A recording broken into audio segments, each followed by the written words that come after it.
Avec 1 kg de feuilles fraîchement récoltées, on obtient seulement 120 grammes de matcha. La quantité a donc été réduite de 88%. C'est un truc assez fou, mais alors que se passe-t-il exactement entre le moment où on va venir cueillir cette feuille et le moment où on va la transformer en poudre ?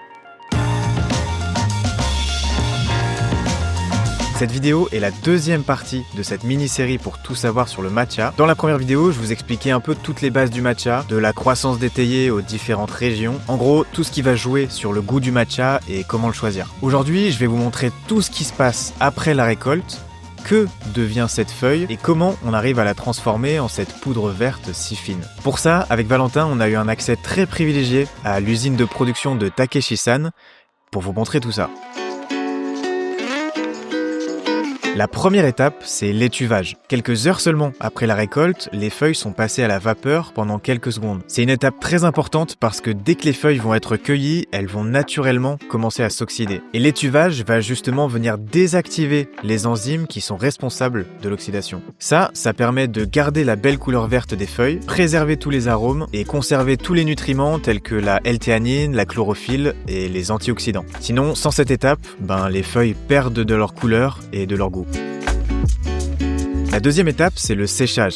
Pour commencer, les feuilles sont refroidies. Elles passent dans un grand compartiment de 5 à 7 mètres de haut, avec de gros ventilateurs en dessous qui propulsent les feuilles vers le haut. Elles retombent ensuite dans un deuxième compartiment. Là, elles vont être acheminées lentement vers les fours. Les feuilles vont circuler sur des tapis roulants à différentes températures pendant environ 22 minutes. Ce séchage élimine l'humidité et donc permet de garder les feuilles pendant plusieurs mois, voire même plusieurs années. Et c'est à partir de cette étape, une fois les feuilles séchées, qu'elles deviennent du haracha. Troisième étape, et c'est là que ça devient précis, la séparation. Une fois séchées, les feuilles ou le haracha contiennent encore des tiges et des nervures qui sont pauvres en nutriments et donneraient justement un goût amer au matcha. On va donc venir les enlever pour ne garder que le cœur tendre de la feuille. En sortant du four, les feuilles passent donc ensuite dans des machines qui coupent les tiges, séparent les nervures grâce à de l'air pour séparer les parties les plus légères et filtrent et reséparent plusieurs fois pour éliminer toutes les impuretés. Ce qui reste après cette étape, c'est ce qu'on appelle le tencha. Et c'est uniquement avec ce tencha qu'on va pouvoir faire du vrai matcha. Sinon, c'est juste du thé vert en poudre. Et si on reprend notre kilo de feuilles fraîchement récoltées de tout à l'heure, on ne va obtenir que 180 grammes de tencha à ce stade du processus. Soit déjà une réduction de 82% par rapport au kilo de feuilles qu'on avait au début. Quatrième étape, le stockage. Le tencha est généralement emballé dans des sacs en papier pour être stocké. Comme un bon vin, et comme il peut être conservé pendant plusieurs mois, voire même plusieurs années, il peut même s'améliorer en saveur en vieillissant. Ses arômes se développent et son goût devient plus complexe.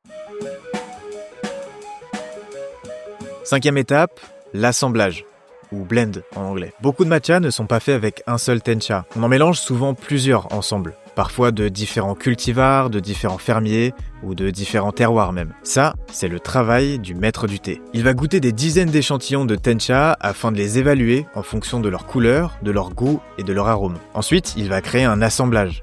Par exemple, pour le premier, on va choisir un tencha savoureux, mais par exemple dont la couleur ne serait pas parfaite. Pour le deuxième, on va choisir un tencha avec une couleur vibrante, mais dont le goût manquerait par exemple de complexité. Et pour le troisième, on va prendre un tencha qui aurait un arôme excellent, mais qui n'aurait ni la meilleure couleur, ni le meilleur goût. Et en combinant ces trois tenchas, on obtient un matcha qui a tout. La couleur, l'arôme et la saveur. Et ça peut être utile pour deux raisons. La première qui serait de pouvoir créer des saveurs qui sont uniques et qu'on ne peut pas copier. Et la deuxième qui serait d'assurer une qualité constante d'une année à l'autre, même si les récoltes varient.